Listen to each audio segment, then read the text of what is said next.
परमेश्वर के वचन से सीख रहे हैं। कुछ लोग पहली सभा में मौजूद थे और परमेश्वर के वचन से सीख पाए, पर कुछ से हम देख रहे हैं ना। पर अभी हम देखेंगे भजन संहिता उसका 119 अध्याय और उसका 57 पद, 97 पद, 97 भजन संहिता उसका 119 अध्याय 97 पढ़ दे कोई।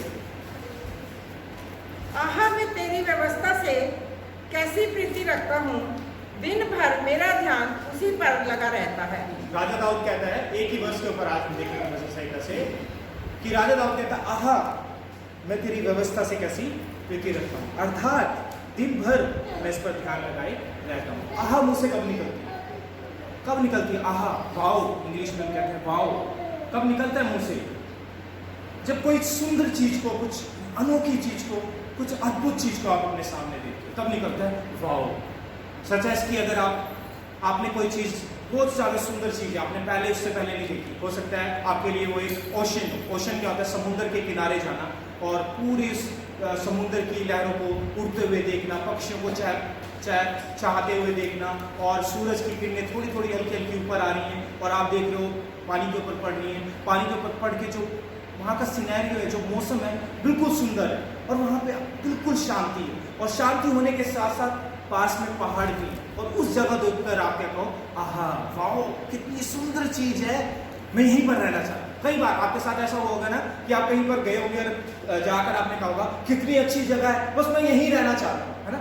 मेरे साथ कई बार होता है, मैंने भी कई बार ऐसा किया। मैं अपने ताऊ जी के घर जाता हूँ देहरादून में, हरबटपुर में, बेसिकली लेमन हॉस्पिटल में, जो वहाँ का कैंपस है। जब भी मैं शुरुआत से बचपन से वहाँ पर जाता था, मुझे वो कैंपस बहुत अच्छा लगता था, और उसकी खासियत मुझे अच्छी लगती थी कि शांति जो वहाँ पर बनी रहती थी, जो शोर और नहीं होता था वहाँ पर, और मुझे वो चीज़ अच्छी लगती थी, पीसफुल इन्वायरमेंट होता था। और मैं हमेशा कहता था बस मुझे तो यहीं पर रहना है। और मम्मी और भी जानते हैं, मैं कितनी बार कहता था मम्मी और को, मुझे वहीं जाना है, छुट्टियाँ होगी मुझे वहीं जाना है, मुझे वहीं पर रहना है, क्योंकि मुझे मेरे दिल को वो सुंदर लगता था, मेरे दिल को चाहने योग्य था, इसलिए मैं उसके लिए कहता था आहा मैं वहाँ पर रहना चाहता हूँ। राजा दाऊद किस चीज को कह रहे हैं, आहा कैसा सुंदर है मेरे प्रभु तेरे वचन, तेरी आज्ञाएं, तेरी व्यवस्था, मैं दिन भर इस पर ध्यान देने चाहता हूँ। कहाँ पर निकलती है आपकी आह?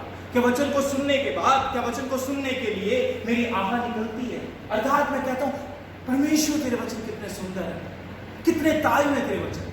अगर परमेश्वर का दास राजा दाऊद ऐसा कह रहा है परमेश्वर के वचन के बारे में, कह रहा है कि मैं दिन रात इसमें ध्यान देने के लिए तैयार हूँ और देना चाहता हूँ प्रभु, तो कुछ ना कुछ तो ऐसा वचन में है जिसके कारण परमेश्वर का राजा दाऊद परमेश्वर का दास राजा होने के बावजूद ऐसा कह रहा है। उसके बाद बहुत सारे काम करने को होंगे एक राजा होते हुए, पर वो कह रहे हैं व्यवस्था पर मेरा मन लगाना मुझे अच्छा लगता है, रात दिन अर्थात हर समय प्रभु मैं तेरी व्यवस्था पर मन लगाना चाहता हूँ। कहाँ आज हम मन लगाना चाहते हैं?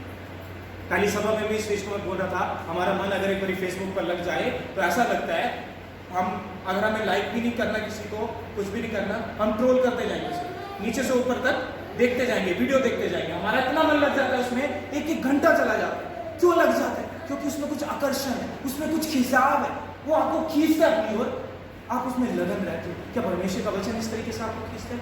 आपका खिंचाव इस वजह से दिखाता है कि राजा दाऊद की तरह उसकी व्यवस्था की तरफ होना चाहिए। पर कब होगा? जब हम राजा दाऊद की तरह समझ नहीं पाए कि उस वचन में ऐसा क्या है जो राजा दाऊद को खींचता था, उस व्यवस्था में ऐसा क्या था जो राजा दाऊद को उसकी ओर खींचता था, अर्थात वो क्या था उस पर हर समय मनन करने के लिए क्या ऐसा था। अगर आप देखते हो इसी भजन संहिता में राजा दाऊद उसको डिस्क्राइब करता है कि क्या उसकी ऐसी व्यवस्था में था। भजन संहिता उसका 119 अध्याय 129 पद और 129 से लेकर 132 तक आप पढ़।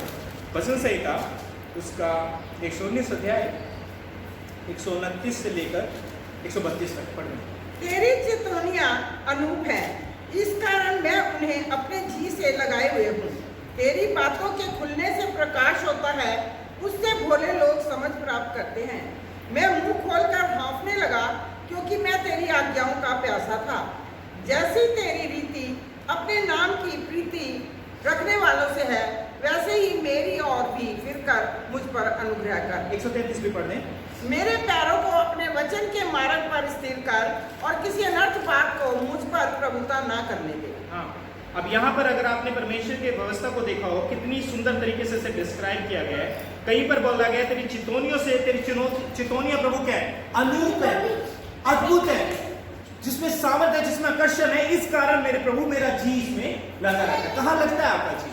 आपका जी पीसफुल एनवायरनमेंट में लगता है, आपका जी फेसबुक पे लगता है, आपका जी जहां भी लगता है, जहां भी आप सोचते हैं। बातों में लगता है। जब एक स्त्री बैठी हो, एक औरत बैठी हो, दूसरी औरत आकर बैठती है और जब उसके साथ तीसरी औरत के बारे में बातचीत करने लगती है तो उसका मन लगता है। क्यों लगता है? क्योंकि उसमें उसका जी है, क्योंकि उसमें उसका मन है, क्योंकि वो उसे अच्छा लगता है। और वो रात से सुबह से रात तक आप उस औरत को बिठा सकती है दूसरी औरत के साथ तीसरी औरत के बारे में बातचीत करने के लिए, और वो उठेगी तक नहीं, उफ तक नहीं करेगी, क्योंकि उसका जी उसमें लगता है। क्या परमेश्वर की व्यवस्था में हमारा जी ऐसा लगता है कि हम कहे प्रभु इसके अलावा मुझे नहीं चाहिए? दूसरी बात, प्रभु अब उसने बदल दिया वर्ड को, परमेश्वर की व्यवस्था। क्या कहा? प्रभु तेरी बातें, तेरे मुंह से निकले हुए, मुख से निकले हुए बातें मुझे क्या लगती है? अच्छी लगती है प्रभु, क्योंकि उनके खुलने से क्या होता है? प्रकाश होता है, जिससे भोले लोग क्या पाते हैं? समझ पाते हैं। क्यों आपको परमेश्वर के वचन से चाहत होगी? क्यों होगी और क्यों होनी चाहिए? इसलिए क्योंकि परमेश्वर का वचन आपको सिखाता है कैसे आपको चलना है। वो प्रकाश में लाता है चीजों को। जो चीजें आपके लिए अंधार में होती हैं, जो आपकी आंखें बंद होती हैं, अब परमेश्वर का वचन आपकी आंखों को क्या कर देता है? खोल देते हैं। भला ये है कि अंधे होकर ऐसे मार्ग पर चलते रहना जहां पर आगे गड्ढा है, या भला ये है आंखें खोलकर उस मार्ग से क्या हो जाए? रुक जाना। यदि आप लोग अपनी आंखों को बंद करके यहां से जा रहे हो, ठीक है, आप जा रहे हो और आप गड्ढे में गिरने वाले हो, और मैं उस चीज को देख पा रहा हूं, तो मैं क्या करूंगा? मैं आपको बताऊंगा कि आप रुक जाओगे, तो आप क्या गिर जाओगे? गड्ढे में गिर जाओगे। पर आपकी आंखें बंद है। क्या आपको पता है कि आगे गड्ढा है? आपको बाहर से कुछ चाहिए जो आपको बता सके कि क्या गड्ढा है। इसी तरीके से परमेश्वर का वचन आपकी जिंदगी में, जो आपकी जिंदगियों को नाश होने से क्या करता है? बचाता है। इसलिए आपको जरूरत है परमेश्वर के वचन में ध्यान लगाए रखने की।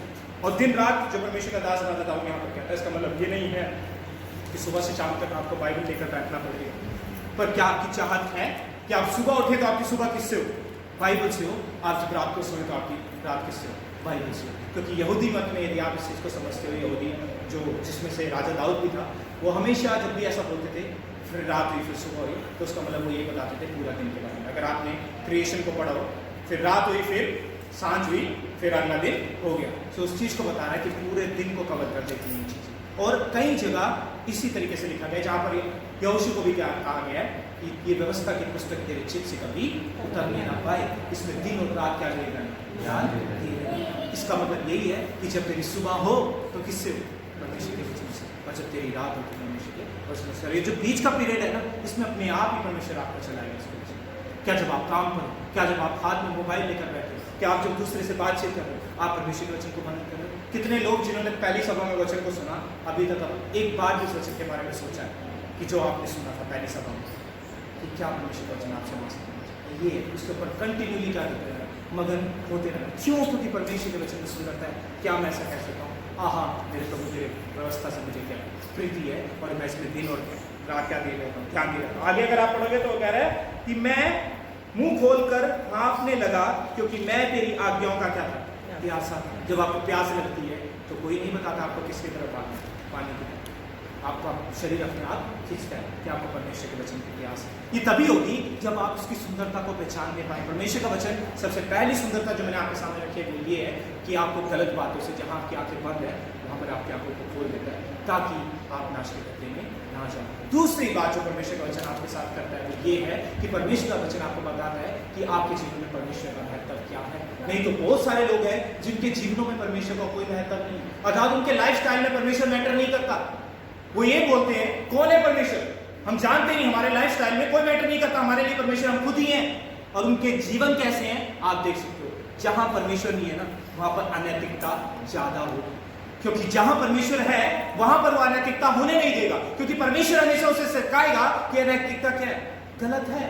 गलत बातें जो तू कर रहा है, अर्थात तेरे जीवनों में जो भी व्यभिचार बना हुआ है, अर्थात जो भी गलत झूठ और वैर बना हुआ है, वो चीज सही नहीं है। और दुनिया को ये सब चीजें क्या लगती है? फैशन लगती है, राइट। लोग क्या करते हैं इन बातों पर? Fashion, right. अगर उनको किसी को शादी से पहले किसी भी संबंध में शामिल होना है तो बोलते हैं इसमें क्या गलत है, कहाँ कौन सी जगह पर लिखा है कि ये चीज गलत है। इवन हमारे कई ऐसे लोग भी है जो बोलते हैं कि अगर जैसे अडल्ट्री के ऊपर नया लॉ पास हुआ था, कोई बात नहीं, पति बाहर भी क्या करना, संबंध रखे हुए। ऐसी चीजें, अनैतिकता, जहां पर परमेश्वर का परमेश्वर की स्टैंडर्ड नहीं होते, जहां पर परमेश्वर नहीं होते वहां पर अनैतिकता होती है। अर्थात जब परमेश्वर का कानून, उसकी कानून पर, उसकी व्यवस्था पर, उसके वचनों पर आप मन लगाए रहोगे तो इस सब अनैतिकता से परमेश्वर आपको क्या करेगा, बचाएगा। और अंतिम बात जो परमेश्वर का वचन आपसे करता है, इसलिए आप उसे हर एक दिन उस पर ध्यान लगाना आपके लिए जरूरी है, वो ये है कि परमेश्वर का वचन इन सब बातों से पढ़कर है कि आपको ये सत्ता देता है कि आने वाले समय में आपका जीवन क्या बच चुका है और आप ऐसे स्थान पर। यदि आप कहीं जा रहे हो, फॉर एग्जाम्पल यदि आप कहीं जा रहे हो, रास्ते में जा रहे हो और रास्ता 4 घंटे का 5 घंटे का, ये एग्जाम्पल उस तरीके से शुरू नहीं होगा पर आपको समझाने की कोशिश करूँगा इसके द्वारा, 4 या 5 घंटे का है या फिर 1 दिन का है, 2 दिन का है, तो हमेशा आप जाने से पहले क्या करवाते हो, ट्रेन में टिकट करवाते हो, रिजर्वेशन करवाते हो ताकि आपको सीट मिलने पाए, आपकी सीट पक्की और आप अच्छे से पहुँच पाए। आपको संताप होती है, रिजर्वेशन होगी, कोई मेरी सीट को ले, इसलिए आप संतुष्ट रहते हैं। इसलिए आप क्या रहते हैं, संतुष्ट रहते हैं कि मेरे रास्ते में मुझे कोई रुकावट नहीं होगी, कि मेरी सीट क्या हो चुकी है, पक्की हो चुकी है। क्या इस पृथ्वी पर रहते हुए आपकी सीट पक्की हो चुकी है? क्या आपके मरने के बाद आप मसीह यीशु के साथ होंगे? और अगर ऐसा नहीं तो कौन कैसा जीवन आप जिएंगे? व्यक्ति ने इस तरीके से कहा बाइबल में, हे मेरी जान खा पियो और ऐश कर, कल तो तुझे मर ही जाना है। परमेश्वर ने कहा ठीक है, फिर कल की बात करते हैं, आज ही मूर्ख तेरे हाथों से तेरे क्या ले ली जाएंगे, प्राण ले ली जाएंगे, फिर तू कहाँ जाएगा? उसके बाद भी तेरे पास आशा नहीं, इस पृथ्वी पर भी तेरे पास आशा नहीं। व्यक्ति वही समझदार है जिस पृथ्वी पर रहते हुए अपने आने वाले समय की रिजर्वेशन कर, अर्थात अपने आने वाले समय का जिसे पता हो कि मैं कहाँ जाने वाला हूँ। अगर आपको ये आज नहीं पता कि आप कहाँ जाने वाले हो, ना आप लोगों से पूछना, तो आज जरूरी है कि आप अपनी रिजर्वेशन करें, और वो रिजर्वेशन होगी परमेश्वर के कानून से। और वो कानून क्या है? वो कानून आपको किसकी तरफ लेकर जाता है? गलतियों उसके 3 अध्याय 25 पद में इस तरीके से लिखा है कि व्यवस्था किस लिए दी गई थी, किसके तक पहुंचाने के लिए दी गई थी? मसीह तक पहुंचाने के लिए दी गई थी। इसलिए मसीह में हमें वो व्यवस्था मिलती है, इसलिए मसीह हमें चलाता है। अब आपके दिल में जो आग लगेगी ना परमेश्वर के वचन, इसलिए नहीं लगेगी कि कोई आपको धक्का दे रहा है। कितनी बार बच्चों के साथ, कितनी बार हम लोगों के साथ ऐसा होता है कि उन्हें बाइबल इसलिए पढ़ाई जाती है क्योंकि उन्हें बाहर से कहा जाए, पति को पत्नी कह रही है बाइबल पढ़ो, या पत्नी को पति कह रहा है बाइबल पढ़ो, या बच्चों को माँ बाप कह रहे हैं बाइबल पढ़ो, और बच्चे पढ़ना नहीं चाहते क्योंकि उनके अंदर से चाहत नहीं है उस वचन के साथ। ऐसा क्यों होता है?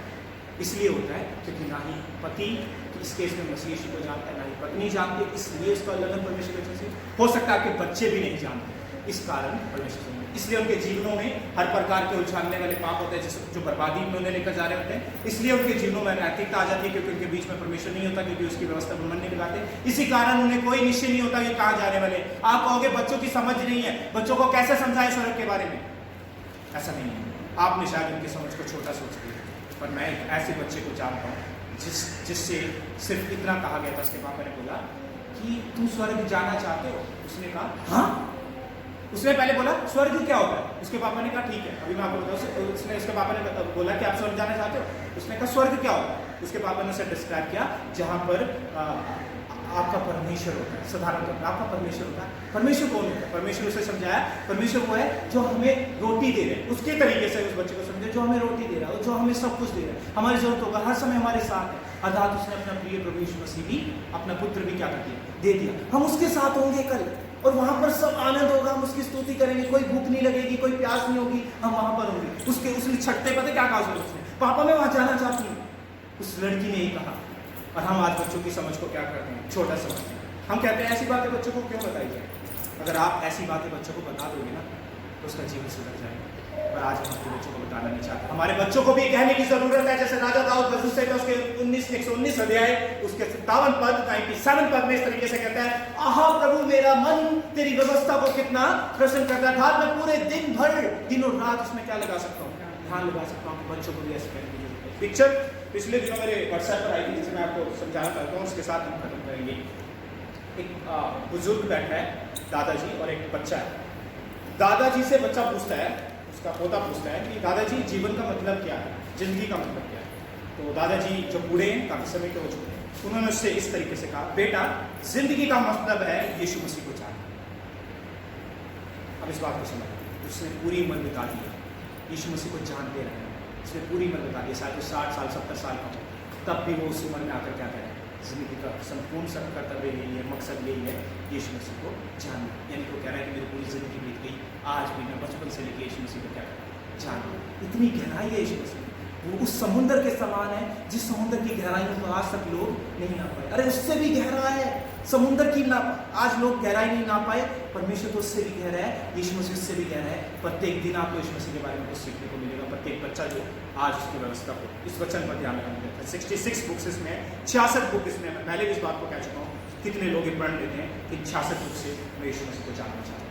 आप एलिया को जानना चाहते हो, आप मूसा को जानना चाहते हो, बहुत से लोगों को जानना चाहते हो जिसमें जिन्होंने बड़े बड़े काम किए, पर क्या कभी आपने पढ़ लिए 66 बुकों से मैं यीशु मसीह को जानना चाहता हूँ? और हर एक बुक में आपको यीशु मसीह मिलेगा यदि आपकी आंखें, यदि आपका दिल उससे चाह करता है, क्योंकि हर एक व्यवस्था, हर एक कानून यीशु मसीह ने खत्म। बुजुर्ग ने कहा, और मुझे एक बात याद आती है जो मेरे पापा बार बार कोट करते हैं, एक वर्ष को नीति वचन उसका 22 अध्याय 6 तक, जिसमें इस तरीके से लिखता है, बच्चे को उसी मार्ग की शिक्षा दे जिसमें उसे चलना चाहिए, अर्थात वो बुढ़ापे तक भी उससे क्या नहीं होगा, हटेगा नहीं। कौन सी शिक्षा है जो मुझे अपने बच्चे को देनी है जिससे उसकी अनैतिकता भी दूर हो जाएगी, जिससे नाश के गड्ढे से भी बच जाएगा, और जिससे उसको सीट भी पता होगी मेरी कहाँ है। उसके बाद आपको अपने बच्चों को सिखाना नहीं पड़ेगा कैसे चलना है कैसे नहीं चलना, क्योंकि उसे मसीह के साथ चलकर ये पता होगा मुझे कैसे चलना है कैसे नहीं चलना। पर आज हम सिखाते हैं, पति को पत्नी को सिखाना होगा और पत्नी को पति को सिखाना होगा। वो कभी भी वो दोनों एक तन होंगे, कभी भी एक दूसरे से अलग होने की कोशिश नहीं करेंगे। पत्नी अपने संबंधों को बाहर बनाने की कोशिश नहीं करेगी, पति अपने संबंधों को बाहर बनाने की कोशिश नहीं करेगा। पति उन गलत कामों को नहीं करेगा जिससे मसीह को चाहत नहीं होती। पति अगर शराब की तरफ ज्यादा भागता है तो वो तब नहीं भागेगा जब उसे पता हो यीशु मसीह कौन है। जिंदगी भर आप अपने लगा लें, कोई किसी चीज को नहीं छोड़ सकता जो उसके लिए नशीली चीज हो, आजाद नशीली चीज हो, अगर फोन हो, मोबाइल हो, कुछ भी हो जो उसके लिए आदत बन गई हो, कोई उस गलत आदत को नहीं छुड़ा सकता सिवाय यीशु मसीह के। पर क्या आप तैयार हो ये प्रण लेने के लिए कि अपने पति को यीशु मसीह को जानने की मदद करें? यीशु मसीह कैसा है, क्या होता है यीशु मसीह को जानने से? वो ये है, यीशु मसीह की एक ऐसी कहानी, ऐसा चित्र हमारे सामने आता है, हमारे बच्चों के सामने आता है, हमारे सामने आता है, जिससे हम नैतिकता से बचते हैं, नाश के गड्ढे से बचते हैं, और अर्थात हमें पता होता है परमेश्वर के सामने। वो चित्र ये है कि यीशु मसीह जब इस पृथ्वी पर पैदा हुआ, एक परमेश्वर होने के बावजूद वो इस पृथ्वी पर आया, राइट? परमेश्वर होने के बावजूद सब गद्दी उसके पास थी, सब हुकूमत उसके पास, अब उसे इंसानों के समान बनना पड़ा, शरीर में आना पड़ा, शरीर में उत्पन्न होना पड़ा। जब वो पैदा हुआ तो सबसे बड़ी प्रेम थी यीशु मसीह ने उस स्वर्ग से राशन को छोड़ने की। आप लोगों को समझना पड़ेगा। फिर इस पृथ्वी पर रहते हुए शायद उन्होंने सोचा होगा तो परमेश्वर का उसे तो इज्जत मिली होगी नहीं। यीशु मसीह को लोगों ने धकेलने की कोशिश की, इसे पहाड़ी से गिरा दिया जाए, और उनके बीच से निकल कर चला गया। वो इसलिए दुख सह रहा था क्योंकि उसे पता था अगर मैं हौसला खो दूंगा मेरे लोगों को उधार नहीं मिलेगा। आज आपके पास ये आशा होगी कि आपकी रिजर्वेशन ना करें, स्वर्ग में परमेश्वर के साथ, यीशु मसीह के साथ आपको मिलाकर बनाएंगे। अंतिम बात जो मेरे सामने आती हुई है कि यीशु मसीह जब कांटों का ताज जैसे बनाए, उसने उफ तक नहीं करी, उसे सूली पर टंगाया गया, उसने उफ तक नहीं करी। इतना दीन हो गया, अर्थात किसको कहा गया था ये तो मिट्टी में बनाए मिट्टी में मिल जाएगा। एक परमेश्वर को ये बात नहीं कही गई थी, ये एक मनुष्य को कही गई थी, और एक मनुष्य के समान वो मिट्टी में मिल गया। कौन? यीशु मसीह। उसकी कब्र किसके साथ ठहराई गई? पापियों के साथ ठहराई गई। किन के कारण उसने ऐसा किया? एक परमेश्वर का इस पृथ्वी पर आना ही एक बड़ी बेद थी। एक परमेश्वर जो पवित्र है, आप जैसे लोगों को देख रहा होगा, हम जैसे लोगों को, मेरे जैसे लोगों को देख रहा होगा जो प्रत्येक दिन पाप करते हैं, उसको कैसा लग रहा होगा? वो एक पल में क्रोध में सबको नाश करना चाहता होगा, पर नहीं, वो उन्हें बचाने आया था, वो उन्हें मारने नहीं आया था। जो भी आया इससे पहले वो लोगों को मारने आए थे, परंतु ये परमेश्वर बचाने आया था, इसलिए वो धैर्य रख रहा था। ये बातें आप अपने बच्चों को बतानी चाहिए। ये चित्र जब आपके सामने आता है ना, तो हर एक वो बात जो मसीह से अलग है आपको अच्छी नहीं लगती, हर एक वो बात जो मसीह से जुड़ी है वो आपको अच्छी लगती है, अर्थात उसका वचन, उसमें हर एक दिन ध्यान दिए रहना, और हमेशा वो बात याद आती है तो आप पाप से भागते हो। किसकी तरफ भागते हो? यीशु मसीह की तरफ भागते हो, क्योंकि इब्रानियों उसका 2 अध्याय 18 पद इस तरीके से लिखता है कि वो सारी बातों में हमारे समान परखा गया, अर्थात वो सामर्थ्य है हमें हमारे दुखों में, हमारे क्लेशों में, हमारी टेम्पटेशन में बचाने के लिए। हो सकता है आपको टेम्पटेशन हो अनैतिकता की, गलत संबंधों की, आपको टेम्पटेशन हो आपके फोन के साथ आपके समय बिताने की, अपने मसीह के साथ समय ना बिताने की। क्या आप उस यीशु मसीह को कहते हैं प्रभु तूने भी इन टेम्पटेशनों को क्या किया? इस मनुष्य चोले में रहते हुए झेला है, और तू इनमें पापी नहीं निकला। वो सब प्रकार से परखा तो गया पर तू पापी नहीं निकला, और यदि तू ही नहीं निकला तो तू ही मुझे बचा सकता है। तो ऐसा व्यक्ति जो आपको कहे मैं उधार दे सकता हूँ, खुद पाप से ना बचो, क्या वो आपको उधार दे सकता है? वो आपको सिर्फ पागल बना रहा है, क्योंकि वो खुद उधार नहीं पाया, वो आपको कैसे उधार देगा? सिर्फ यीशु मसीह के अलावा कोई भी, क्योंकि उसने आपने जीवन जीकर दिखाया, और वो भी हमारे लिए, ताकि हम उसमें होकर उसकी धार्मिकता बन सकें। पहला कुरिन्थियों, दूसरा कुरिन्थियों उसका 5 अध्याय 17 पद, जो पाप से अज्ञात था उसी को परमेश्वर ने पाप ठहराया, ताकि उसमें होकर हम परमेश्वर की धार्मिकता बन सके। वही आपकी मदद कर सकता है। पर आपको कहने की जरूरत है, आहा मेरा मन प्रभु की व्यवस्था से प्रश्न। आइए प्रार्थना करें। यीशु मसीह के कारण बच्चों को बताएं हमारा मन उसकी व्यवस्था है। धन्यवाद परमेश्वर समय के लिए, जबकि तूने मौका दिया परमेश्वर प्रत्येक व्यक्ति को तेरे वचनों को सुनने का प्रभु। इस समय जब हम दूसरी सभा में तेरे वचनों को सीखते हैं प्रभु, आहा कितने सुंदर है तेरे वचन जो हमारे हृदय को परमेश्वर चुनौतियां देते हैं, बताते हैं कि नाश के गड्ढे से हमें बचना है, हमें निकालते हैं उस चीज से, और निकाला भी यीशु मसीह में होगा। परमेश्वर हमारी अनैतिकता से दूर करते हैं, क्योंकि परमेश्वर हमारे जीवनों में होता है। जब परमेश्वर हमारे जीवनों में होता है तो हमारी हर एक बात उसके अनुसार होती है, और अंतिम बात हमें विश्वास होता है इस मसीह के साथ हम होंगे भी, क्योंकि यीशु मसीह ने इस तरीके से कहा था जब उस पृथ्वी से रुखसत हुआ, अर्थात स्वर्गारोहण के समय, कि मैं चाहता हूँ तुम्हारे लिए एक सहायक भेजना हूँ, अर्थात तुम परमेश्वर पर विश्वास करते हो, मुझ पर विश्वास करो, क्योंकि मेरे पिता के घर में बहुत से रहने के स्थान है, अगर ना होते तो मैं तुमसे कह देता, पर तू है इसलिए अब मैं आऊँगा तो तुम्हें अपने साथ ले जाऊँगा। अर्थात तुम्हें निश्चय है कि हमारे लिए जगह तैयार कर दी गई है यीशु मसीह के द्वारा, जो कुछ उसने सीढ़ी पर किया। इसलिए प्रत्येक व्यक्ति इस चीज को समझे और अपनी हर एक अनैतिकता को छोड़ अपने जीवनों में परमेश्वर का महत्व समझ तेरी व्यवस्था पर मन लगाए, अर्थात उस व्यवस्था पर जो हमें संपूर्ण तरीके से दे दी गई है, और जो यीशु मसीह की पूरी हुई है, जो हमें बताती है कि हमें पाप से दूर होने की आवश्यकता है और यीशु को हर एक दिन जानने की जरूरत है। प्रार्थना से